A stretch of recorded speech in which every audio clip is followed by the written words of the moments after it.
I took the opportunity to make a lecture to kind of talk about things that I don't normally get a chance to talk about in terms of my work.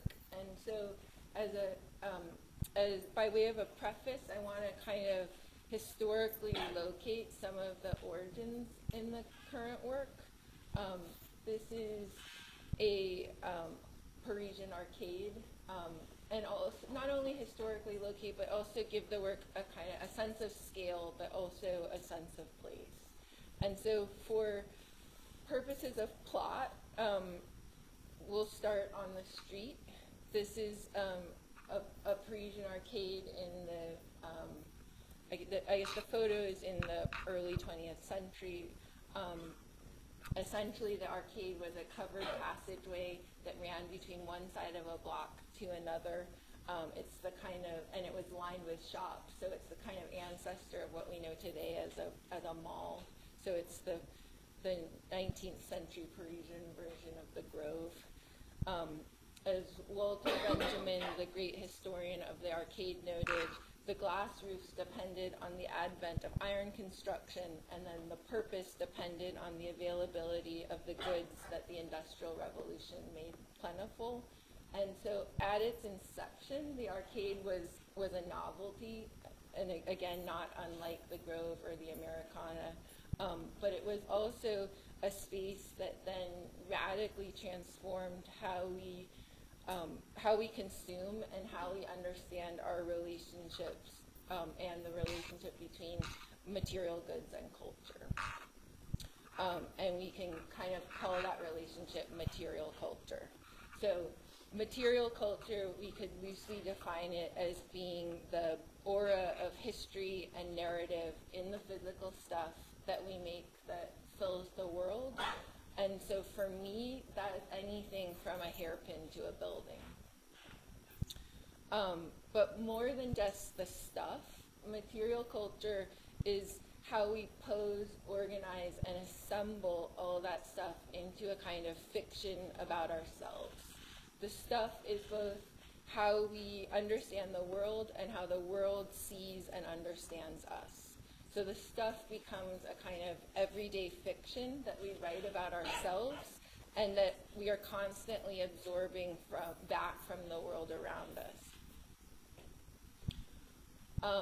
Contemporary material culture, as we know it today, also originates alongside, or we could say inside, the arcade.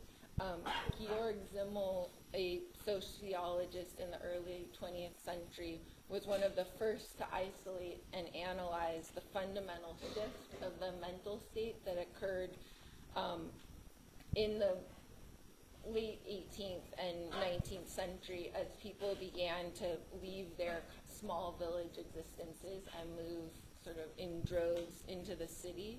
And he pointed out that in the village, there was not the need for your possessions to really say anything about you, because you were primarily surrounded by people you knew and people who knew you, and so the life of the village took place under a kind of cooperative supervision, and thus the line between what was public and what was private was fairly thin, if not non-existent. But upon coming to the city, was born a new condition, that of anonymity. So nobody knew you, and consequently, in order to be recognized, perhaps not by name, but by status, by job, by class, there was a new necessity, which was you had to adorn yourself with the signs or symbols of what you were, i.e. your dress and your objects become an extremely important and almost mandatory form of self-definition. So this is a moment in time when those personal signs and symbols are taken as a kind of truth. A truth that the relationship between the signs and the things they represent is kind of unquestioned. So as a kind of shorthand, we could say that that a man in a crowd could be identified by his hat as being, say, either a gentleman, a clerk, or a cabbie. However, in the aftermath of World War I, and the kind of horror and devastation that ensued, a change in the sort of metropolitan consciousness occurs, and also an abstraction. So the way the world was being perceived and authored begins to shift. And so what was once stable and true, so understanding that the hat meant something, is now in flux. So there starts to be a slippage between what a thing is and what a thing means.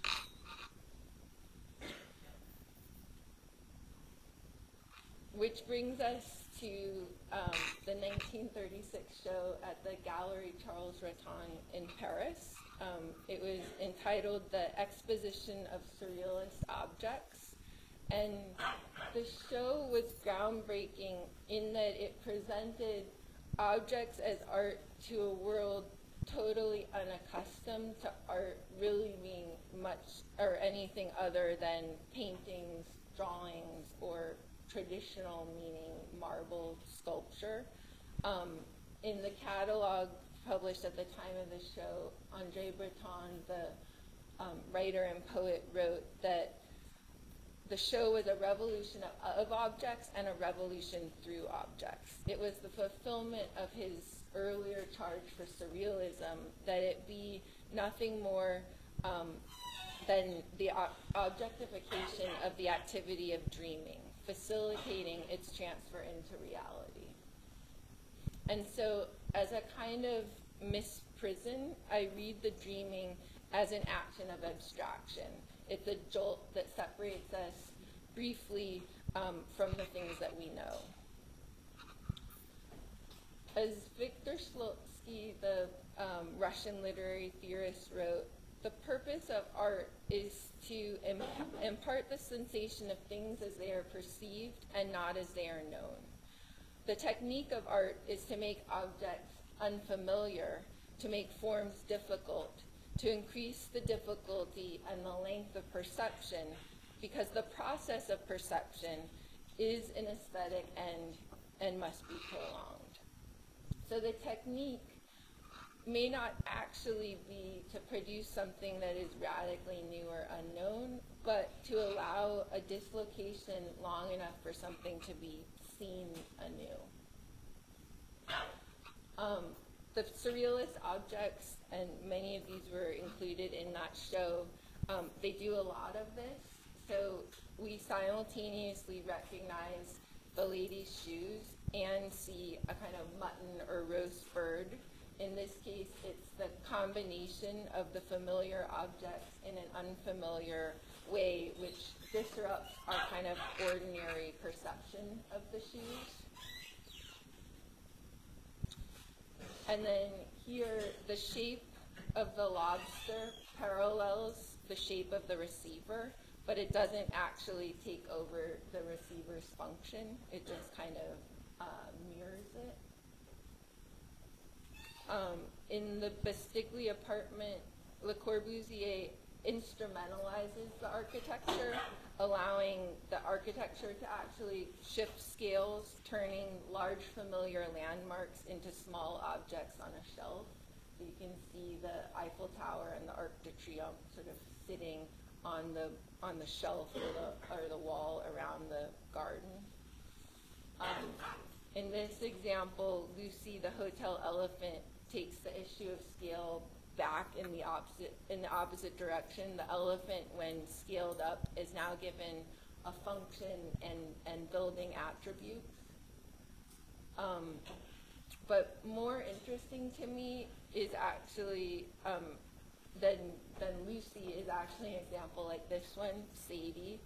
She's an example of roadside architecture, and my interest is less in the architecture parlant aspect, as in examples of roadside architecture where there's a clear relationship between the shape, so the shape of the woman's full skirt, and the scale and function of the building that goes inside of it.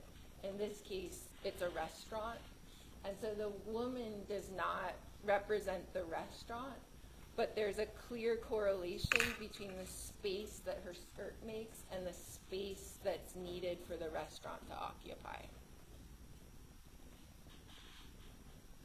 And then here in Buster Keaton's film 1 Week, the parts get mixed up, but the form of the house persists even through its own abstraction.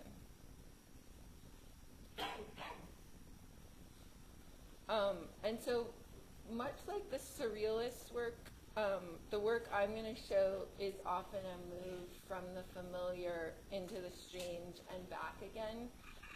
In the last few years, I've returned over and over again to the problems of the iconic, the semiotic, the relationship between form and function, and most importantly, I would say the necessity and diversion of play through the production of real and speculative architectures, objects, and participatory installation projects.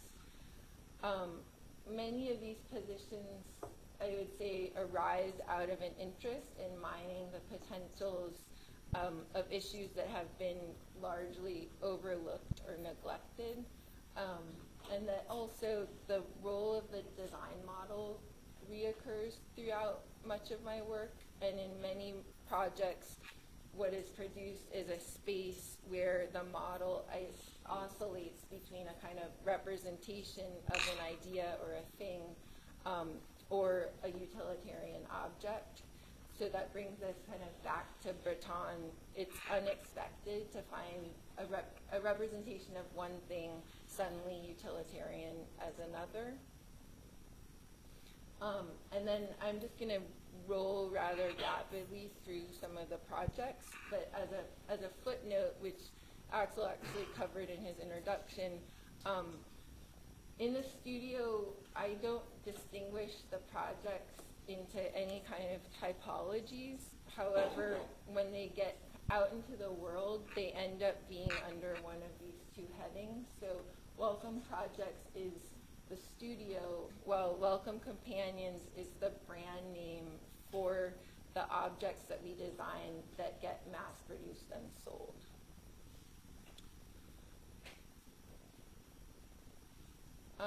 So this first project, Mr. Knife, Miss Fork, it's a collection of accessories and a formal study of archetypal shapes that play upon the surrealist notion that the object is not just the object, that it's a kind of misplaced signifier, not unlike what we were looking at 10 slides back.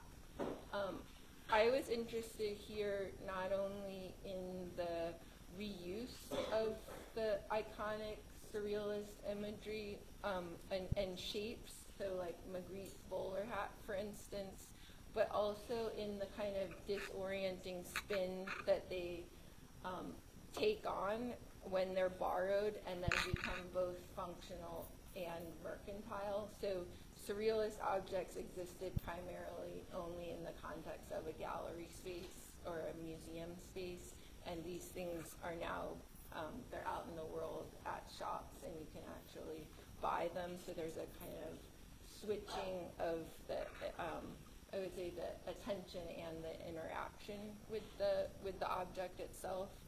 And so each piece in this collection started with an existing form. In this case, it's the hat. And so the hat is reconceived in an unexpected but sympathetic use to the actual shape of the hat. The glove becomes a coin purse. The airmail envelope is repatterned in silk and becomes a wallet. The scarf has a trompe-l'oeil effect, suggesting long tresses. And then the leather boxes appear to be at once a familiar cardboard box, but then on second look, you realize that they are actually leather. So each piece becomes a model of the actual thing that you're seeing, and then they are given a utilitarian function that is not normally associated with that object.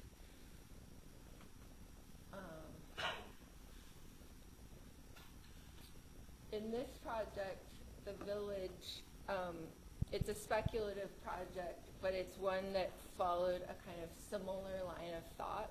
So it's a searching for functionally sympathetic shapes, but this time incorporating an idea about scale. So how certain shapes at one scale can then be inhabited at another. And so here Magritte's bowler hat reappears as a villa, kind of close up. Glad we can actually see these drawings. The cordless telephone becomes a high-rise apartment tower, a kind of sense of the interior. The umbrella becomes a rotating restaurant and museum.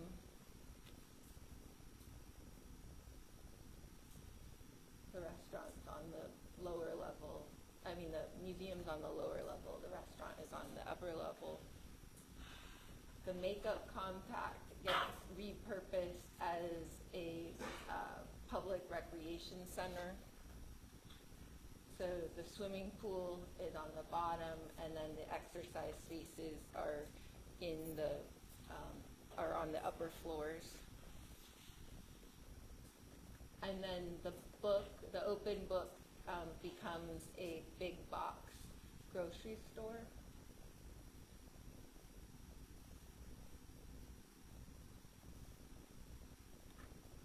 And then Para Village, which actually came after the village, even though it's named to be before the village, worked backwards from the village, and it imagines then a kind of reduction of the village objects into groupings of what would be their composite shapes. And then these are still lives that are just reconfiguring the composite shapes that made up the village, and then looking at how those composite shapes can then be rethought of or start to be rethought of again as spaces.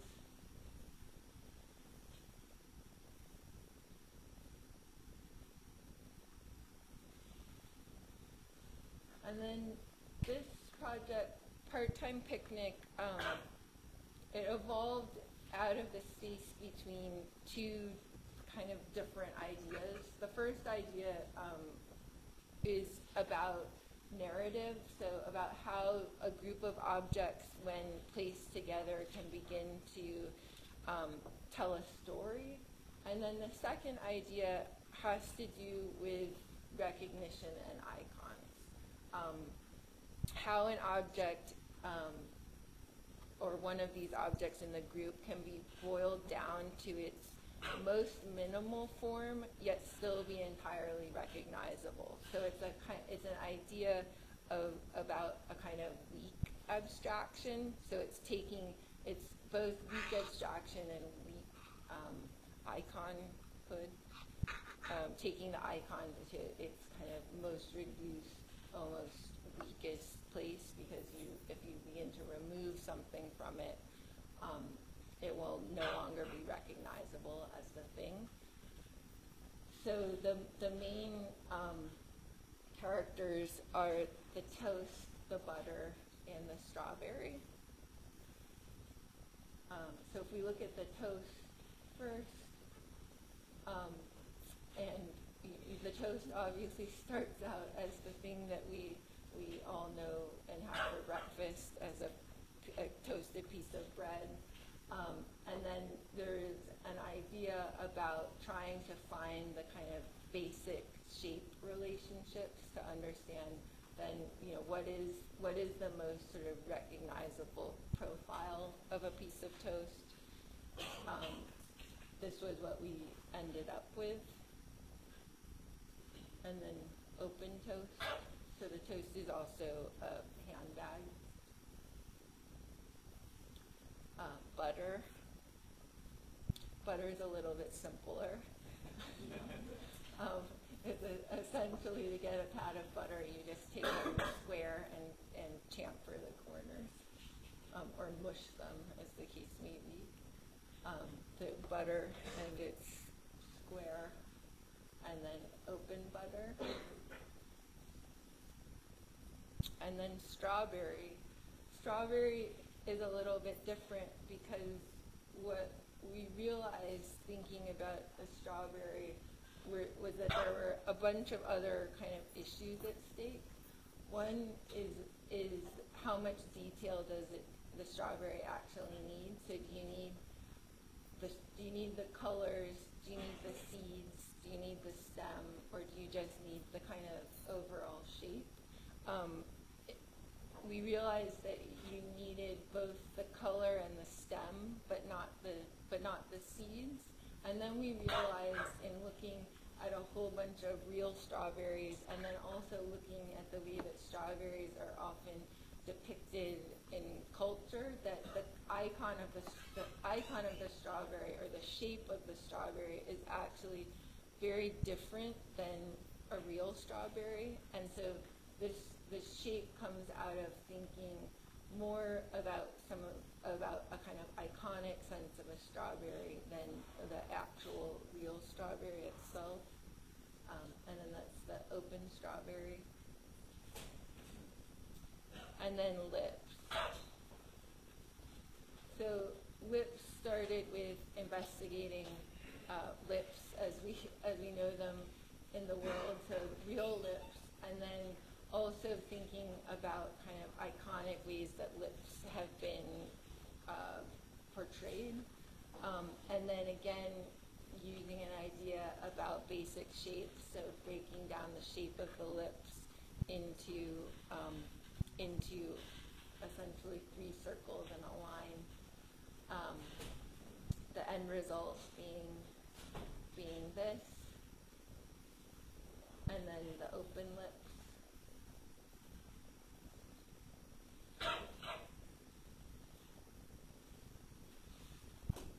So the theater, which is this project, is in some ways related to the Village project. The Village imagined an enlarging of small objects. Here, by suggesting a quasi-architecturally scaled context, any object that gets put into the theater can now be sort of seen or understood at a kind of architectural scale. So there's a playing with the context that's allowing this switching of scale to happen. And then the other thing that's happening is that there is a bleeding between, or a kind of breeding between a few of the different projects. Here, the strawberry gets reimagined in the kind of representational language of the Village, so it becomes a tenement apartment building. The toast becomes a kind of downtown hotel, and the butter becomes a mid-rise office building. And then the director's cut is a deck of playing cards that reimagines the face cards as a kind of group of character actors. And so that as the game, as a card game gets played, there's a kind of ongoing set of skits that come out of the different relationships between the face cards. So here's the Joker, the Queen, the Jack, the King, and then the Ace. And then the flip side of the cards is done in what is the Welcome Companion's signature stripe pattern, but also it allows any game of Go Fish to kind of become an ongoing, changing, dazzle camouflage.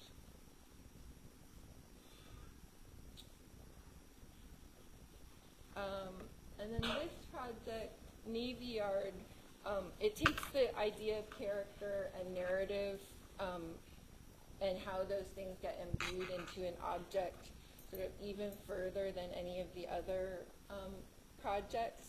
So the objects become more like subjects, and it's not only their shapes, but then also how the objects or characters might then begin to move, act, and have personalities. So what I want to do, we made a short stop motion animation for this project, and I'm just going to show it. It's about a minute long.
So then what I wanted to show here was these are drawings that we did. They're essentially the choreography diagrams, and you can see them faintly in the movie, but essentially they record all of the movements that the animals need to be, or the animals and the squares needed to make in order to take all of the photographs to make up the stop motion animation. So as you guys probably know, stop motion animation is made up entirely of single frame images. And this was, I think it was over 1,000 different images. And so then looking at the different diagrams, that's really faint. This one is a little bit darker. The squares,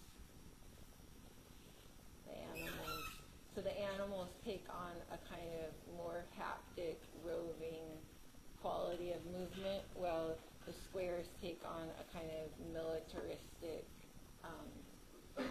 straight-edged type of movement. And then this group, it also started out with some of the same ideas about shape.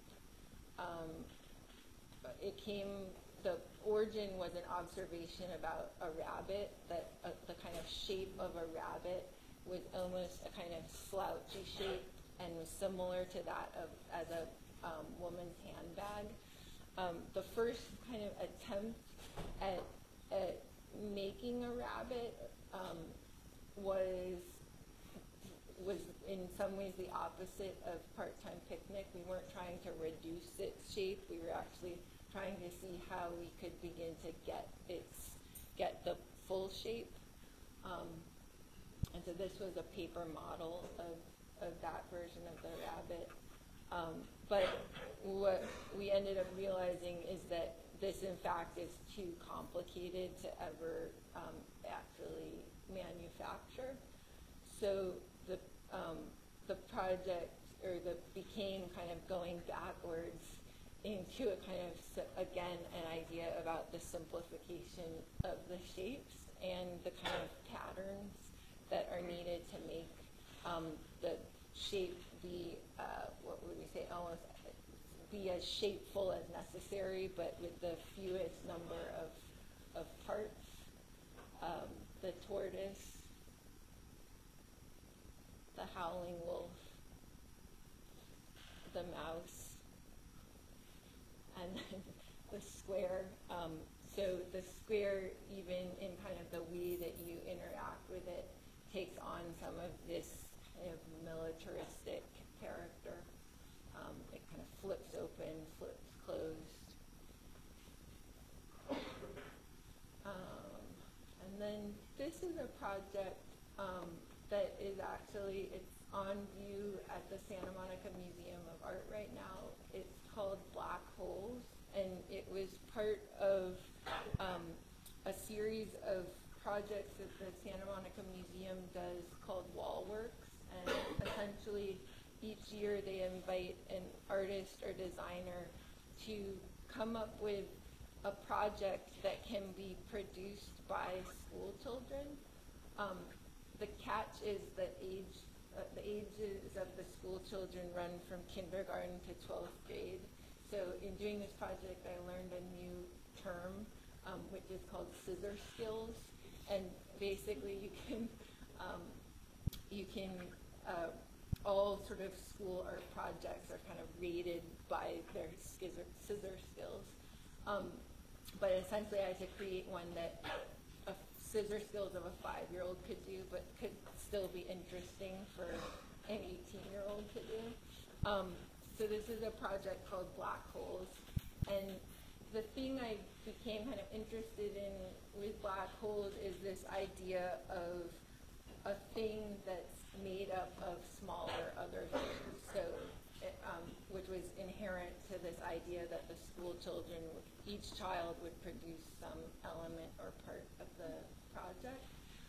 And so I started thinking about what are other things that have kind of metonic or part-to-whole relationships. And so things like the solar system, constellations came up, but then also the Milky Way, and I kind of got stuck on the Milky Way and stuck on the kind of play of words and slippages that are kind of available in the notion of the Milky Way. So the project essentially, we got Tetra Pak to donate blank milk cartons, and each student got a milk carton, and then they were asked to do a drawing that would then go inside the milk carton of a kind, and we asked them to think about sort of abstract graphic space. And so again, it's a kind of play on the space of the paper, the way that graphics might fill up the space of the paper, but then also the way that we might think of or conceive of outer space. So then this was the installation design that we did, again thinking about a kind of part-to-whole relationship. And then these are photos from the installation, and so you can see all the different connotations and ways that those instructions manifested themselves. And then each of the kids was asked to keep the part of the milk carton that they cut out and to wear that in the installation and at the opening as a kind of identity badge, so that they could be associated with their particular milk carton. And then all of the kids were very trying to find their milk carton.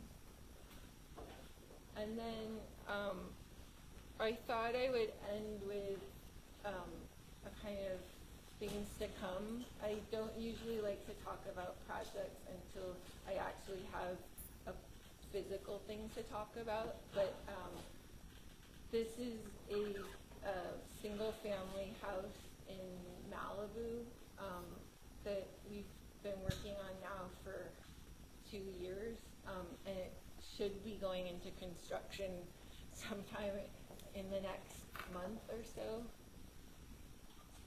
And then this is a project that's a collaboration with the artist and director Miranda July. And it's again interested in some of these ideas about the way that your objects become kind of marks or hallmarks of your identity.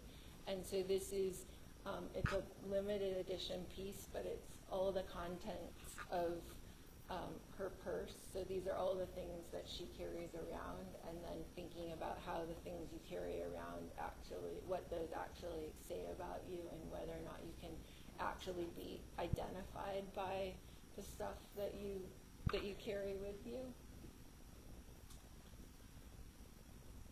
And then I thought I would kind of end with an antidote that I came across recently. It's about Marcel Duchamp, who was both a Dadaist and a Surrealist artist. And the antidote was about his exile during World War II from France to New York, and how, unlike for many of the like writers and artists who were exiled during World War II, how the kind of condition of being exiled operated for Duchamp as a kind of, as something that was productive in his practice. So here this is a photograph of him as taken by Dali, and he's dressed up as a kind of, as a pseudonym of himself as a character called Rose.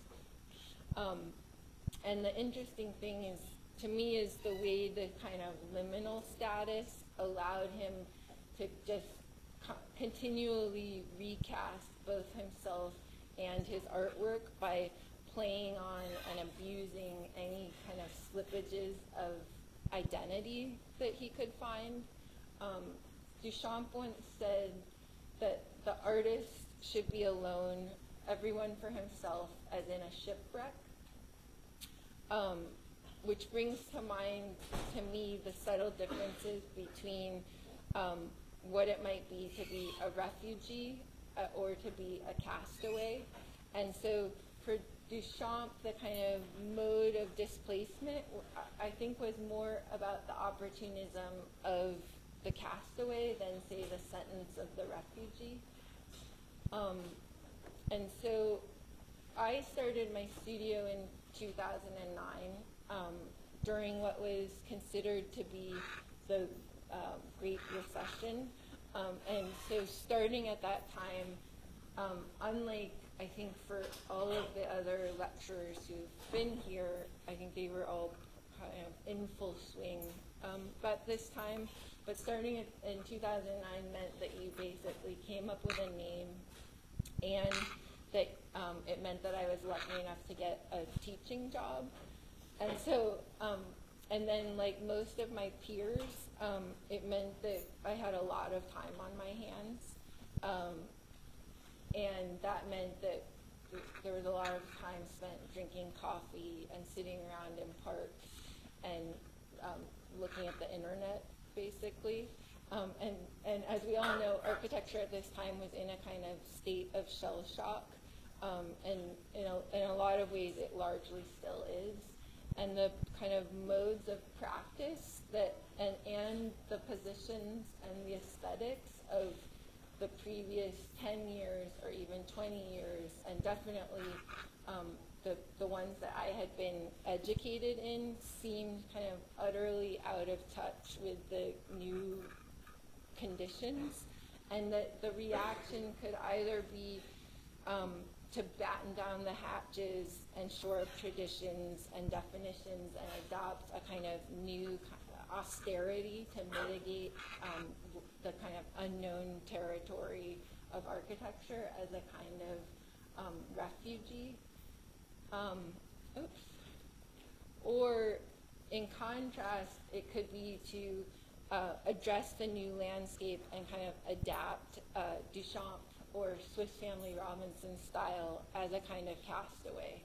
And that's because it's the castaway that makes productive a new condition in order to reframe and re-see what we might have forgotten in a kind of new or different way.